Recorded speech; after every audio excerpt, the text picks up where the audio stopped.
Please subscribe to Face TV Africa and turn the notification on. Face TV Africa, ẹ jọ̀ọ́, subscribe, hete. Face TV Muswobi. Gbogbo ẹ̀yin tó bí sẹ́kọ̀ọ́ ṣé a kì í ṣe Yorùbá ni? Èkó yìí kan náà ó ní gbogbo ọrọ̀ ajé. Èkó yìí kan làwọn dẹ̀ ti sọ pé ẹ má wá sẹ́kọ̀ọ́ Èkó dá dúró. Ẹ jọ̀ọ́, ṣé tápà náà ń sọ ní Lagos ni? Ṣé tó bá ní kí gbogbo èèyàn kú òlé kò ṣe Èkó lè dá dúró ni? Mo kàn fẹ́ kọ́ mọ kinní yẹn. Ẹ mọ̀ pé Èkó ìlú kan ni, but nítorí pé àwọn oníjẹkújẹ àwọn olóṣèlú wa wọn ò fi ọwọ́ síbi tó wọ́n ń gbé. Tó bá yá ọba Èkó máa lọ káwọ́ sẹ́yìn fún Fúlàní. Fúlàní pàṣẹ nínú Èkó, ẹ̀yin Yorùbá ẹ̀dẹ̀ dákẹ́. Ẹ̀yin olórí wa lẹ́kọ̀ọ́ ẹ dákẹ́. Gbogbo ẹ̀yin gọ́vnà tẹ́ ti jẹ rí lẹ́kọ̀ọ́ ẹ dákẹ́. Ẹ dẹ̀ rò pé ilé ayé máa lọ bẹ́ẹ̀. Ilé ayé yìí ò ní lọ bẹ́ẹ̀. Ẹrù ọjọ́ ọ̀la. Gọ́vnà ex-gọ́vnà Ọ̀yọ́ state mà ti kú. Wọn ò máa rówó ìgbé lọ. Ẹ̀yin House of Representative wa Gọ́vnà Àjùmọ̀bí mà kú. Wọn ò máa rówó kankan mú lọ. Ẹ̀yin chairman wa wọn ò máa rówó kankan mú lọ. Ẹ̀yin gọ́vnà wa wọn ò máa rówó kankan mú lọ. Ẹ̀yin tẹ́ ẹ wà nígbìmọ̀ aṣòfin, ẹ̀yin lọ́ọ̀yà wọn ò máa rówó kankan mú lọ. Ẹ̀yin tẹ́ ẹ ń ṣòfin ìjọba Èkó, tẹ́ ẹ ń ṣòfin ìjọba gbogbo ilẹ̀ Yorùbá, kò mà sẹ́ni tó rówó mú lọ. Ìgbà tí bàbá wa kú, bàbá wa gọ́vnà Ọ̀yọ́ state, gbogbo àmàlámọ́ last time tí bàbá yìí sọ̀rọ̀, bàbá yìí ò máa rówó mú lọ. Ẹ rántí ọjọ́ kìíní àná tí gọ́vnà Ọ̀yọ́ state tó ń bá wọn student jà tó ní kó mú ọmọ kan wá. Ṣé bàbá yìí mọ̀ pé ó máa kú? Ta ló ṣú ọ̀ fún nínú ẹ̀mí tá a jọ ń wora wa? Ta ló ṣú ọ̀ fún pé ó máa dọ̀la? Ẹ jẹ́ ká ṣe nǹkan tó dáa kí aráyé lè rí ọ̀rọ̀ wa sọ lọ́jọ́ ọ̀la. Ìwọ̀nba táwa ń ṣe yìí, tá a bá kú Ọlọ́run ní tí ì pa wá kékeré, tí kú bá dẹ̀ dé tọ́lọ́run ọba ni. Tá a bá kú ní gbàgbé ọ̀rọ̀ táwa náà ti sọ lẹ̀ kéṣeré gbé oníkéèyàn sọ̀rọ̀. Àwa gan àti yà tó bá ní kó categorize èèyàn, ó yẹ kẹ́ fi àwa náà kún àwọn olórin ni. Ọ̀tọ̀ọ̀tọ̀ ló kàn gbà. Àwọn ń lo máìkì, wọ́n ń lùlù.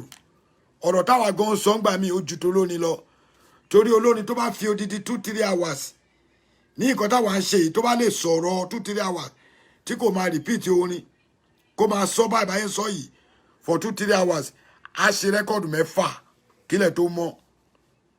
Tó bá lè fi 2 hours sọ̀rọ̀ tá à ń sọ. So àwa gangan a yàtọ̀ sólórin,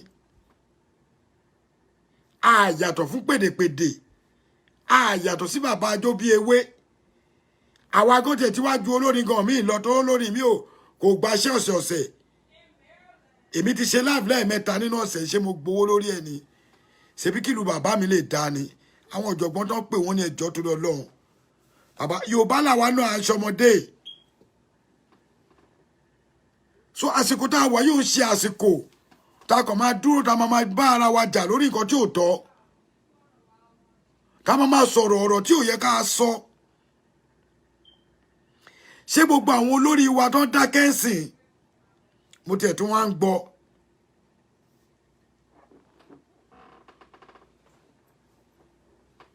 Wèrè ó tún leléyìí o.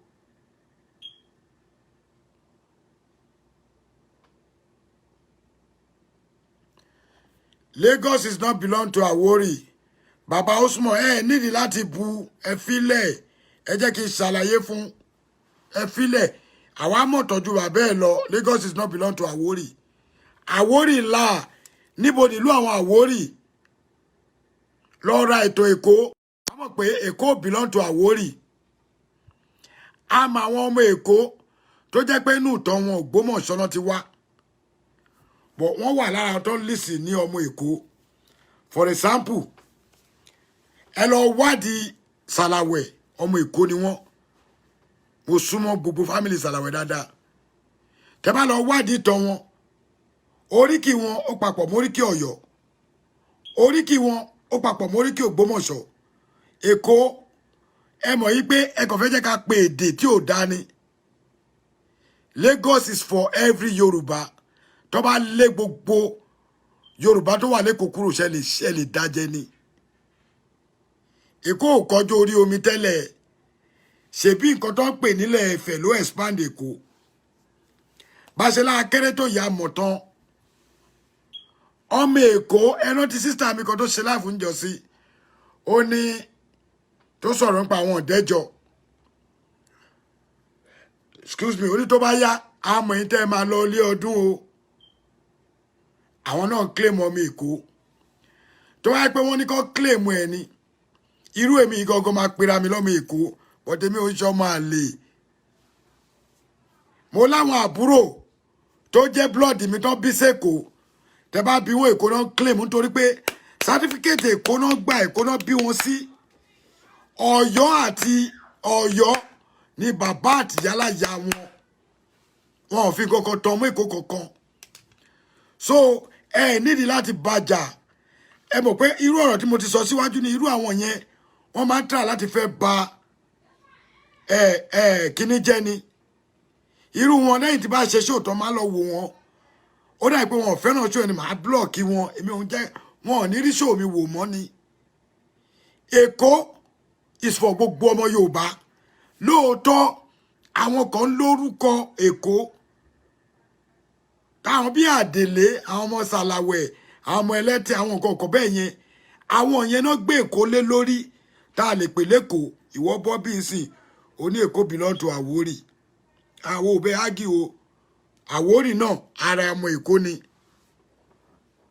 bọ̀ṣẹ̀ rántí pé àwọn kan òòṣà tí gbogbo ọmọ Èkó gbójúlé tó fi ń gbé Ẹ̀yọ̀ ṣe mọ̀ pé Ẹ̀yọ̀ yẹn ò ń ṣe òòṣà Èkó inú mi máa ń dùn tí bá tún rọ̀rọ̀ tó máa jẹ́ kí tún fún ẹni tí ò gbọ́n tí ò mọ̀rọ̀ á tún fún lọ́gbọ́n ẹ lọ wádìí ẹni ẹrí ẹbí àwa mọ ọ̀rọ̀ àmọ́ ìtàn ó dẹ̀ dá wa lójú Ẹ̀yọ̀ tó ń gbé lẹ́kọ̀ọ́ is not belong to Lagos wọ́n gbé wá láti bìkan ni wá sí Èkó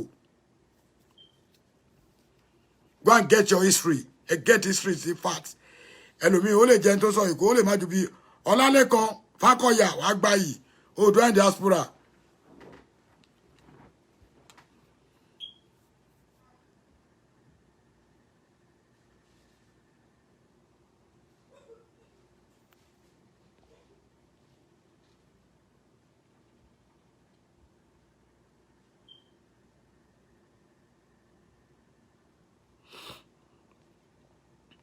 anyway ẹ̀yin oní kọ́mẹ́ǹtì sọnù ẹ wà òkè nǹkan tó máa sọ fún yín nìyẹn ó ṣe jàre Mariam ẹ̀yin oní kọ́mẹ́ǹtì sọnù ẹ wà òkè òòṣà ara ẹ̀ náà ni ara ẹ mọ̀ pé onítàn ìtàn lèmi máa ń sọ tí ò bá yé mi tí ò bá yé mi màá tún padà wá Àwórì tó dẹ̀ ń sọ yìí ṣé Àwórì ò ṣe Yorùbá ni alọ́pọ̀lọ ẹlòmíì ti dọ́ta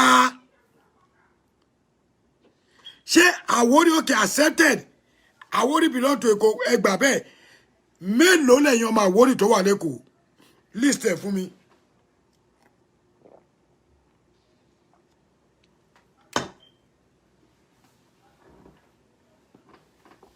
ọmọ Àwórì mélòó ló wà lẹ́kọ̀ọ́ mélòó ni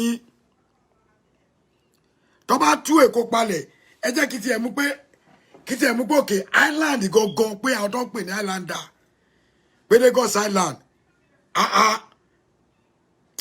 ọmọ ìlú mi a dominate Èkó pa Ọ̀yọ́ Aláàfin gbogbo ẹnu mo fi sọ Ìbàdàn wọ́n dominate ẹ̀ Kwara wọ́n dominate ẹ̀ Ẹ̀gbá Oǹdó Ìlọrin Ṣakí Fìdítì Ẹdẹ Ìkirè àwọn dominate Èkó kí ló wá ń sọ lẹ́nu.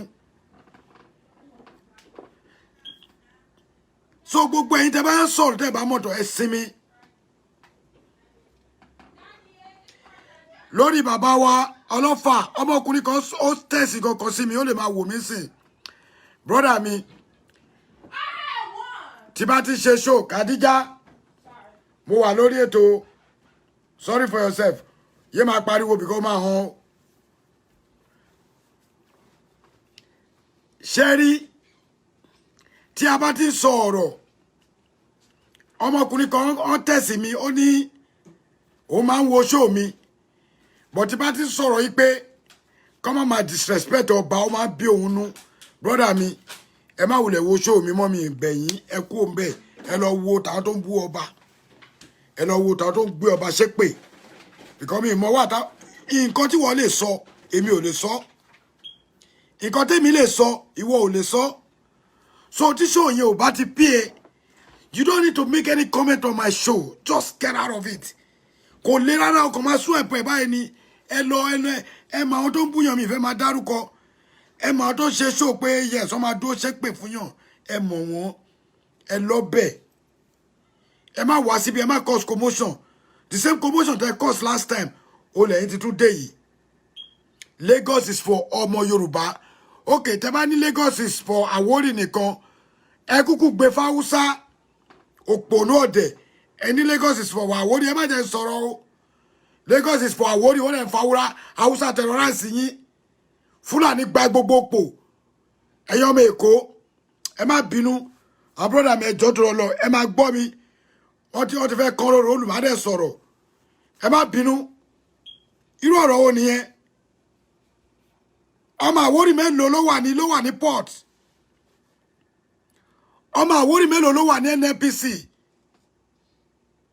ọmọ Àwórì mélòó ló wà nínú sójà ọmọ Àwórì mélòó ló wà nínú DPO Lagos ọmọ Àwórì mélòó ló wà nínú tó jẹ́ pé òun ló ń control gbogbo nǹkan tó lọ lẹ́kọ̀ọ́ ló ń seaport ọmọ Àwórì mélòó ló wà seaport ọmọ Àwórì mélòó ọmọ Èkó ẹjẹ tẹ pé bẹ́ẹ̀ ọmọ Yorùbá mélòó ẹjẹ fi t'Àwórì rẹ because ọ̀rọ̀ ẹ̀yẹn thank you because o tún fún mi knowledge láti sọ nǹkan tí kò yí àwọn èèyàn ọmọ Yorùbá mélòó ló ń control Nigeria Port Authority ọmọ Yorùbá mélòó ló ń control telecommunication Nigeria ọmọ Yorùbá mélòó ló ń control ilé epo wa ọmọ Yorùbá mélòó ló ń control seaport wa tí kọ̀ǹtínà tí mọ́tò ń dé sí ọmọ Yorùbá mélòó ni ọmọ Yorùbá mélòó ló ṣe olórí military ní Èkó gangan ọmọ Yorùbá mélòó ni DPO ní Èkó ọmọ Yorùbá mélòó ló control gbogbo títì Èkó tá bá yọ gbogbo àwọn MC kúrò ń bẹ̀ tó ń control road transport tọ́jú ọmọ Yorùbá ẹ jọ̀ọ́ ẹ fún mi sample mi. Please subscribe to Face TV Africa and turn the notification on. Face TV Africa, ẹ jọ̀ọ́ ẹ subscribe hete. Face TV was Swoby.